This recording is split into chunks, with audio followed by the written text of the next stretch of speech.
What is going on, guys, and welcome to HTML tutorial in brackets.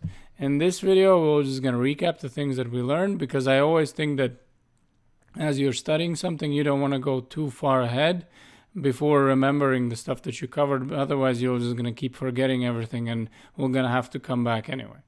So the first thing that we covered, that if we want to create a title in HTML, we would have to create a heading element. And we have 6 choices. We have heading 1 to heading 6, and obviously the heading 1 would be the biggest.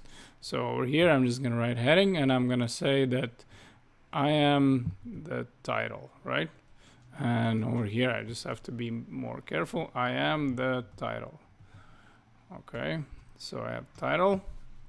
Now, underneath here, let's create a heading over 6. And I'm just going to close this, and I'm going to say I am smaller title.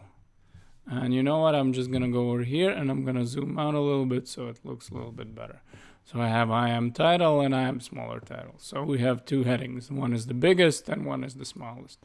The next thing what we covered was that if we want to create an image, we would have to create an image element. However, with the image element, we would have to start using attributes. And in this case, it's going to be source attribute. And this would tell us where the image is located. And then we covered that if we create a folder over here, we would have to actually specify which folder we want. So in this case, it's going to be images. And then we have 2 choices. But because we want to stick with something funny, we're just going to go with Kevin Hart over here. And so now we have added a image to our page. And now we have 2 titles, one smaller, one bigger, and the image. But also we covered that images have possible more attributes. And let's say we could have changed the width over here. And we could say, I don't know, 300 over here. Or we could say 100. And the same would be for the height. And then we covered that there's also a alt attribute that would basically be responsible if the image is not showing, then the text would be showing. So in this case, Kevin Hart would be displayed if the image is, for example, you cannot download image. So let's say if I would delete this, you would have over here alt, and it would be Kevin Hart, right?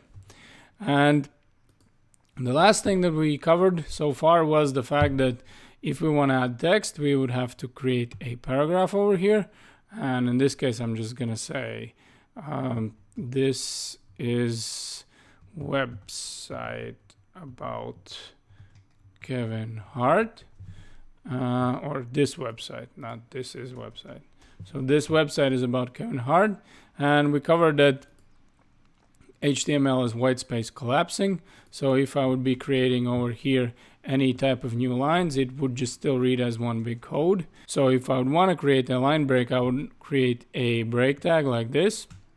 And then my text is showing over here in new line. And if I could do the same thing. I could just copy this one over here. And if I would want to create a new lines in between some paragraphs, I could still do the same thing. I can just paste this, and then I could copy some more times, and you can see that I'm creating more spaces in between the paragraphs. This is going to be it for this video, guys. Thank you very much for watching, and I'll see you in the next video.